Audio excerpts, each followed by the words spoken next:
6월 첫 번째 주일을 맞이해서 하나님께서 오늘 주가 여러분들에게 주신 말씀은 사도행전 1장 8절의 말씀입니다. 오직 성령이 너희에게 임하시면 너희가 권능을 받고 예루살렘과 온 유대와 사마리아와 땅 끝까지 이르러 내 증인이 되리라 하시니라. 아멘. 아멘. 다음은 또 마가복음 1장 35절에서 39절의 말씀입니다.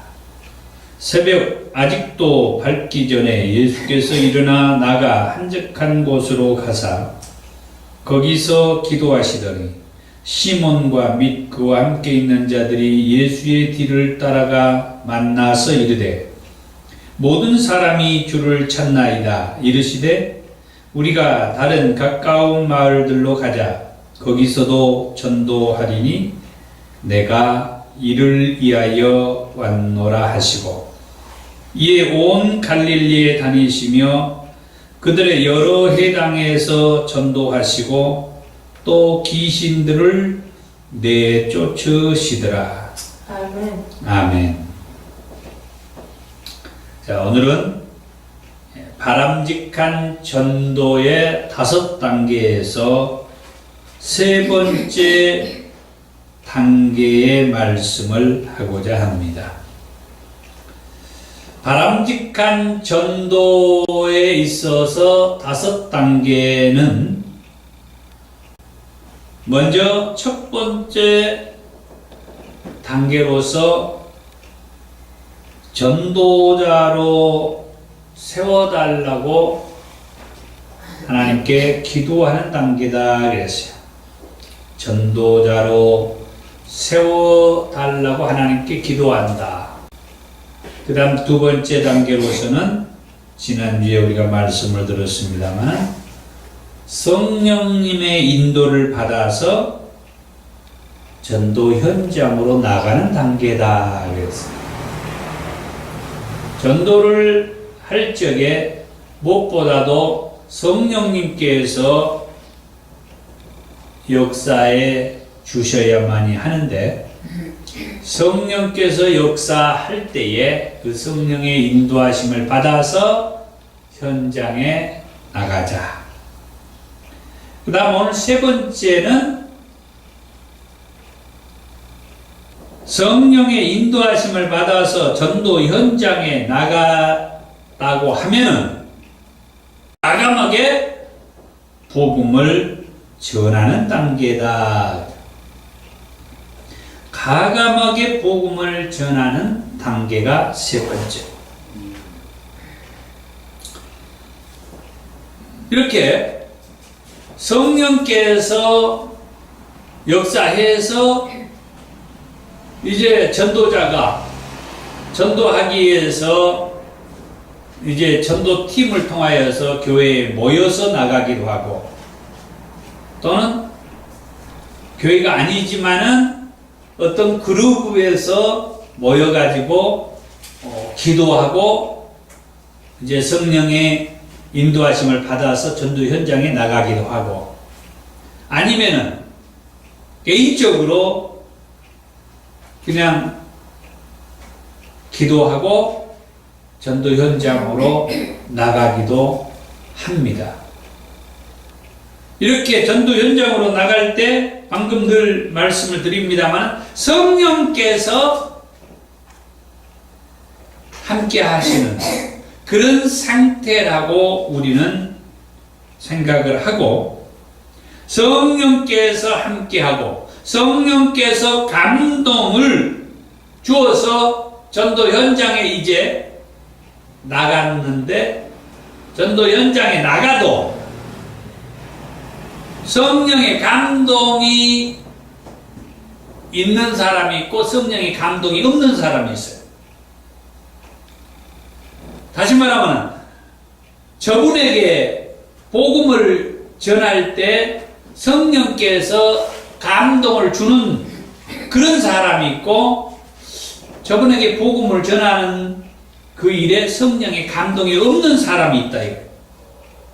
아무한테나 무조건 복음을 전한다는 것보다는 성령께서 감동을 준다라고 그렇게 생각되는 그 사람에게 내 안에 성령의 감동하심으로 그분에게도 성령께서 감동이 있기를 바라는 마음을 가지고 가서 가감하게 복음을 전하는 거예요. 우리는 이런 사람을 가리켜서 말씀을 받을 준비가 된 사람이라고 그렇게 말하죠.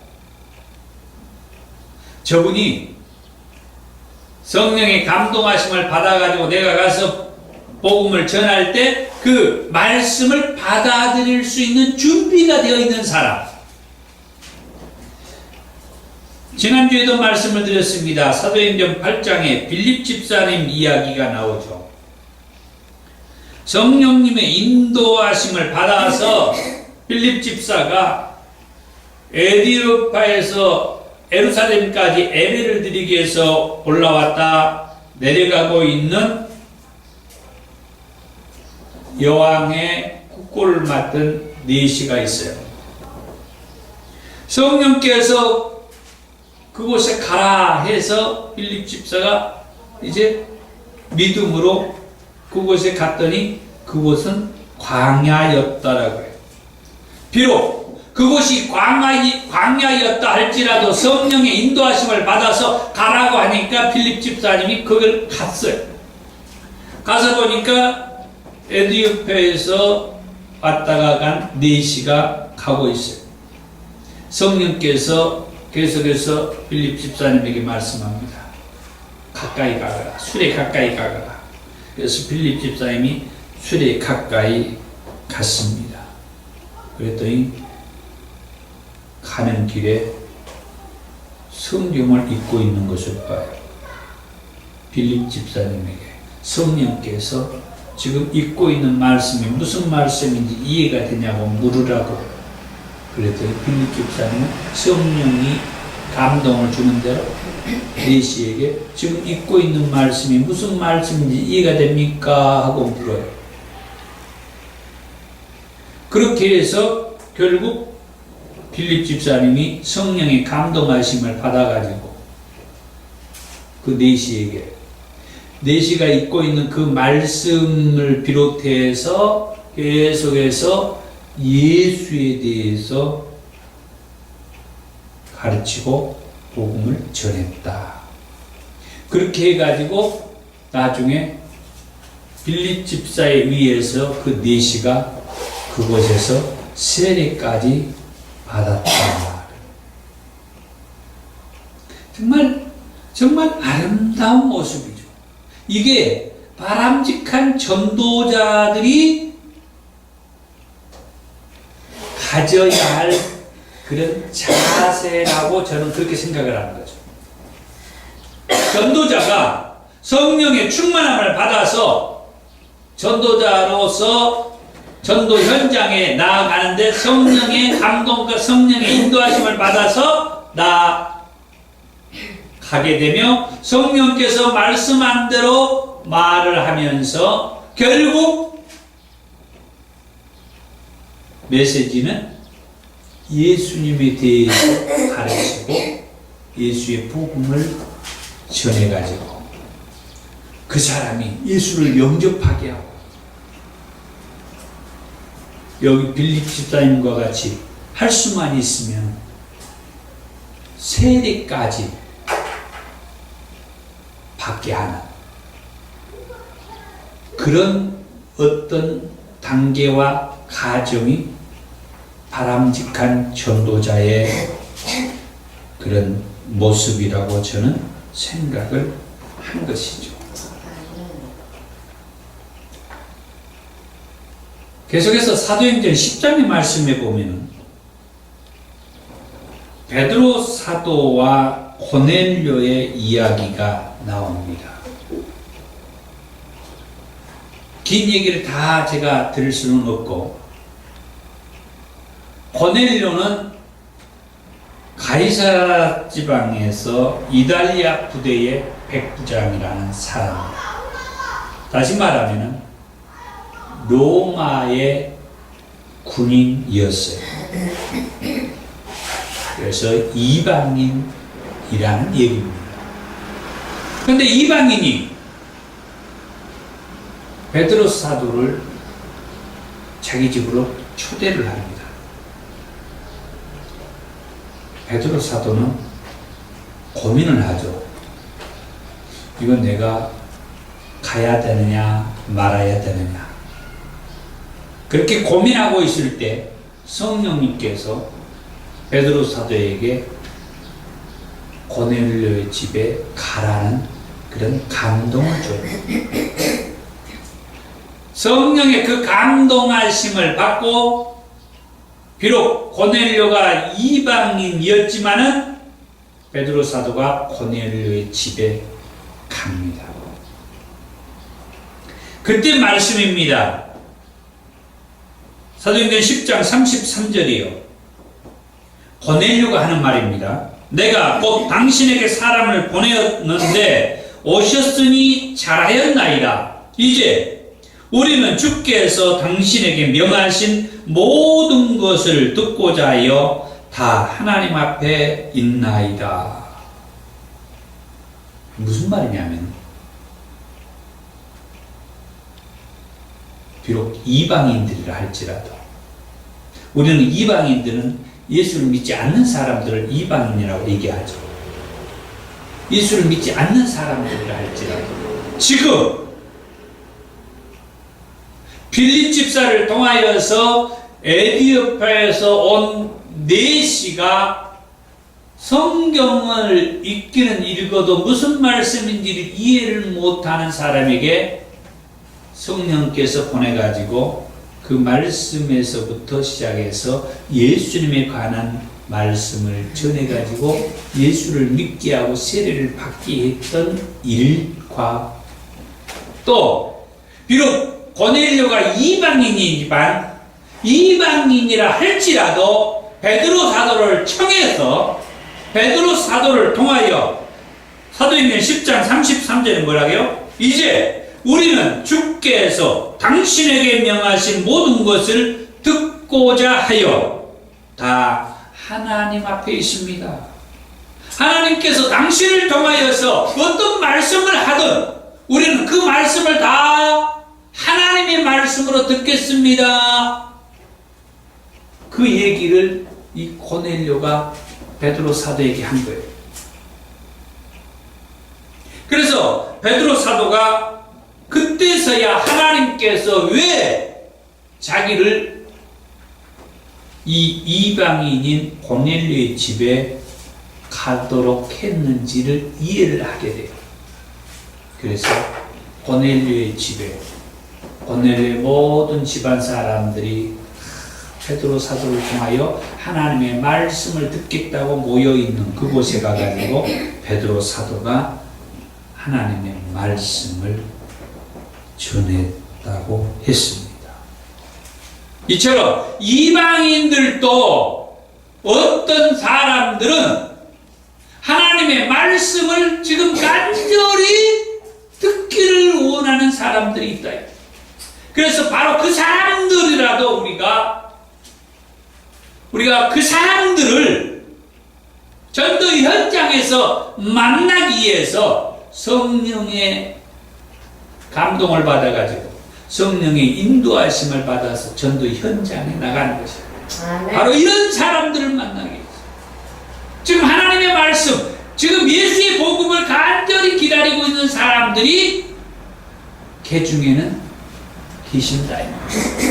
그런 사람들을 만나서 예수 복음을 전하고 그러면은 그분들이 에디오피아의 네시와 같이 또는 이 고넬료와 같이 하나님의 말씀을 듣고 죄를 회개하고 예수를 영접하여 세례를 받는 그런 전도의 일들이 바로 저와 여러분들을 통하여서 하기를 원하신다. 고넬료도 사도행전 10장 47절과 48절에 보니까 이에 베드로가 이르되 이 사람들이 우리와 같이 성령을 받았으니 누가 능히 물로 세례 베품을 금하리요 하고 명하여 예수 그리스도의 이름으로 세례를 베풀라. 아까 에디오피아에서 온 네시처럼 이 고넬료도 하나님의 말씀을 사모하고 받기를 원하는 그런 입장에 있으면서 결국 예수 복음을 듣고 세례까지 받았다 하는 거죠. 그 다음에 가감히 복음을 전하는데 두 번째로 복음은 쉬우면서도 간결하는 것이 좋다.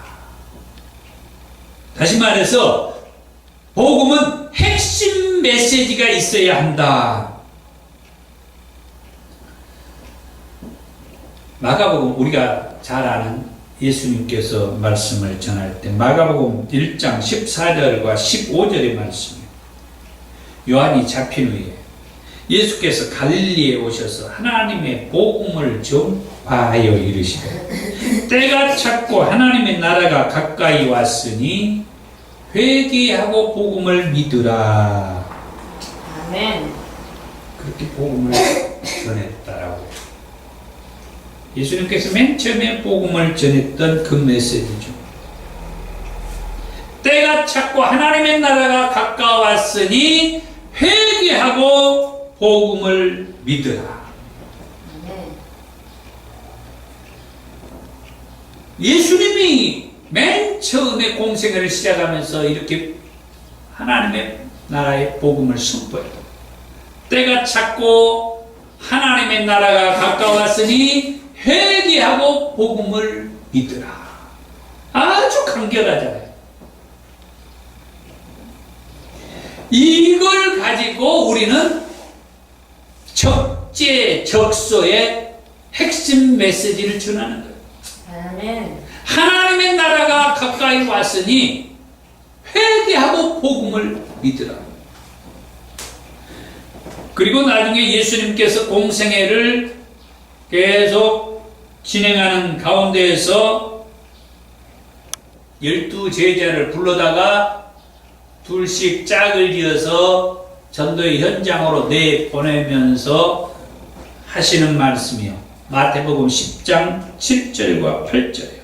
가면서 전파하여 말하되 천국이 가까이 왔다 하고, 여기서는 마태는 이 마태복음에서 아까 마가복음에서 예수님이 천국복음을 전했던 때가 찼고 하나님의 나라가 가까이 왔으니 회개하고 복음을 믿으라 했던 이 메시지를 마태는 천국이 가까이 왔다 이 메시지로만 마태는 말을 한 거예요. 그러면서 8절에 병든 자를 고치며 죽은 자를 살리며 나병 환자를 깨끗하게 하며 귀신을 쫓아내되 너희가 거저 받았으니 거저 주라. 이 마태는 이렇게 핵심을 정리했어요. 천국이 가까이 왔다. 이 영향을 받은 베드로 사도와 사도 바울이 복음을 전한 것에 대해서 지난주에도 말씀을 드렸고 계속해서 말씀을 드립니다만 사도행전 2장 21절에 베드로 사도가 그렇게 복음을 전하죠. 여러 메시지를 전한 가운데에서 누구든지 주의 이름을 부르는 자는 구원을 받으리라 그랬다. 아멘. 아주 핵심적이죠.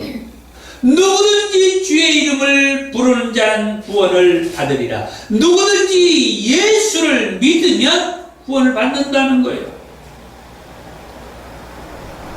사도 바울도 로마서에서 그런 말씀도 했습니다마는 로마서의 말씀보다도 사도행전에 9장 20절과 22절에서 맨 처음에 예수를 경험하고 나서 바로 지금 자기에게 역사한 이게 예수님이 하신 일이라는 것을 알고 난 다음에 그렇게 고백을 해요.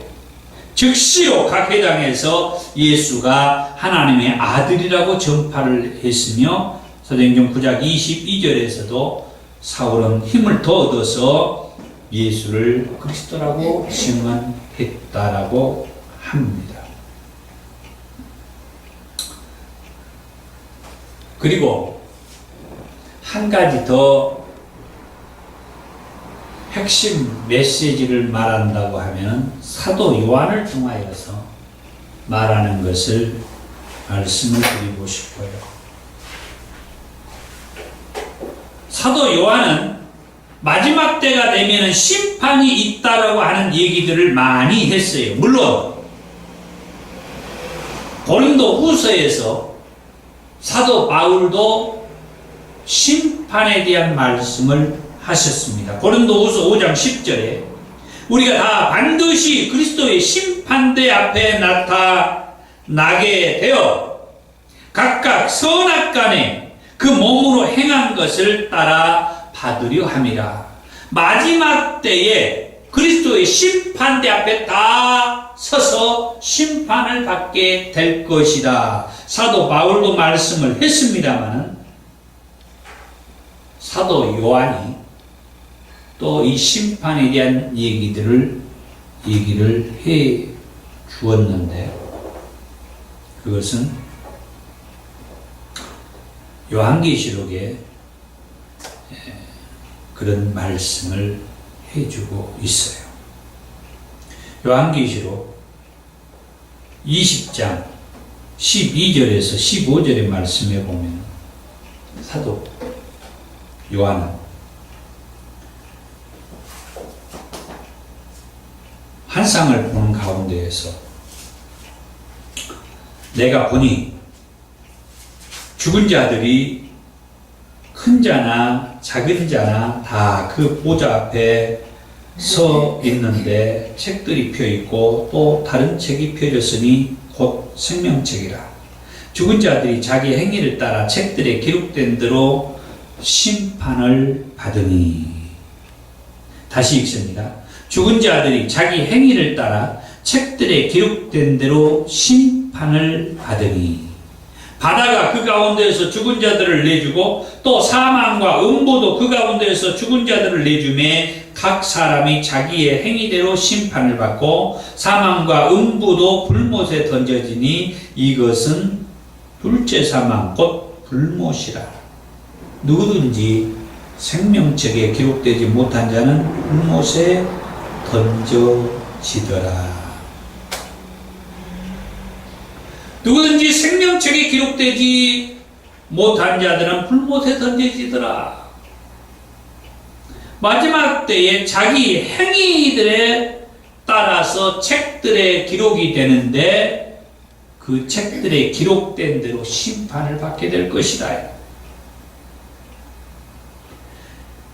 계시록 19장 19절에서 21절에서 또 내가 보매 그 짐승과 땅의 임금들과 그들의 군대들이 모여 그 말탄 자와 그의 군대와 더불어 전쟁을 일으키다가 짐승이 잡히고 그 앞에서 표적을 행하던 거짓 선지자도 함께 잡혔으니 짐승과 거짓 선지자가 함께 잡혔어요.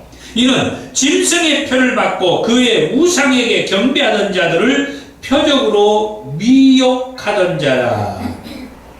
이 둘은 짐승과 거짓 선지자죠. 함께 잡혀있는 이 둘이 산채로 유황불 붙는 못에 던져지고 유황불 붙는 못, 이곳을 우리는 지옥이라고 그렇게 말해요. 유황불 붙는 못에 산채로 이 짐승과 거짓 선지자가 던져졌다는 말이요. 그리고 21절 그 나머지는 말탄 자의 입으로부터 나오는 검의 죽음에 모든 새가 그들의 살로 배불리더라. 마지막 때 전쟁이 있는데 이 전쟁에서 짐승과 거짓 선지자가 함께 잡혀가지고 우리가 말하는 유황불이 펄펄 끓는 그 연못이라고 하는 곳에 산채로 던져졌어요. 지옥에 던져졌다는 거예요.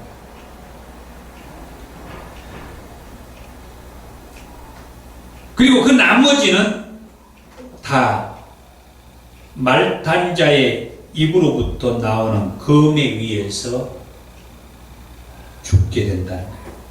말탄자의 입으로부터 나오는 검, 이것은 하나님의 말씀의 검. 그 앞에서 죽음의 모든 새가 그 죽은 자들의 살로 배불리었다. 예수를 마지막 때까지 믿으라고 해도 믿지 않는 이런 영혼들과 그런 짐승과 거짓 선지자들은 마지막 때 이렇게 최후를 맞이하게 될 것이라고 경각심을 주면서 심판에 대한 메시지를 주는 거예요. 또 마태복음에 비유의 말씀이 있죠. 25장에서 31절에서 46절에 양과 염소의 비유가 있죠. 여기에서 목자가 양과 염소를 구분을 하는데 양은 오른편에 염소는 왼편에 구분을 했는데 오른편에 있는 양에게 하는 말이 마태복음 25장 34절에 내 아버지께 복받을 자들이여 나와 창세로부터 너희를 위하여 예비된 나라를 상속받으라. 한마디로 말해서 하나님의 나라 천국을 상속받으라고 얘기하죠. 왼편에 있는 염소에게 하는 말은 마태복음 25장 41절에서 저주를 받은 자들아 나를 떠나 마귀와 그 사자들을 위하여 예비된 영원한 불에 들어가라. 방금 요한계시록에서 얘기했죠. 그 짐승과 거짓 선자들이 산채로 던져진 유황불이 펄펄 끓는 그 못에 이 왼편에 있는 염소들을 거기에 들어가라고 얘기를 합니다. 왼편에 있는 이 염소에 해당하는 사람들은 지옥에 들어가게 될 것이라고 하는 말이죠. 아멘. 그리고 세 번째로 예수님을 믿어야 구원받는다고 전하라고 하는 거예요. 아까 말씀드렸습니다. 로마서 10장 9절에 10절의 말씀. 내가 만일 내 입으로 예수를 주로 시인하며 또 하나님께서 그를 죽은 자 가운데서 살리신 것을 내 마음에 믿으면 구원을 받으리라. 사람이 마음으로 믿어 의에 이르고 입으로 시인하여 구원에 이르느니라. 사도행전 4장 12절에 다른 이로서는 구원을 받을 수 없나니 천하 사람 중에 구원을 받을 만한 다른 이름을 우리에게 주신 일이 없음이라. 이처럼 복음은 간결하면서도 단순해야 한다. 그리고 반드시 예수님이 구원자라고 하는 메시지를 전해야 한다. 그래도 믿지 않으면 성령의 인도하심을 받아서 가감하게 단호하게 이 심판의 메시지까지 전하라 하는 것입니다. 그러면은 언젠가는 임종 직전이라도 언젠가는 예수를 믿게 될 것입니다. 그때까지도 믿지 않게 되면은 어쩔 수가 없습니다. 유황불이 펄펄 끓는 그 연못에 던져지게 될 것입니다. 사랑하는 성도 여러분, 내 주변에 가족들, 지인들이 또는 나하고 직접적인 관계는 없다 할지라도 지금 내 주변에 있는 그 누군가가 아직도 예수를 믿지 않고 이렇게 세상에서 저 원수 마귀한테 미혹받아가지고 속아가지고 저렇게 있는 영혼들을 가슴에 생각하면서 저 세상에서 이 하나님 나라로 들어올 수 있도록 우리가 건져내는 일을 위해서 성령 충만함 받아가지고 현장으로 나아가서 가감하게 이 심판의 복음까지 전하는 저와 여러분들이 되기를 원합니다. 아멘. 기도하겠습니다.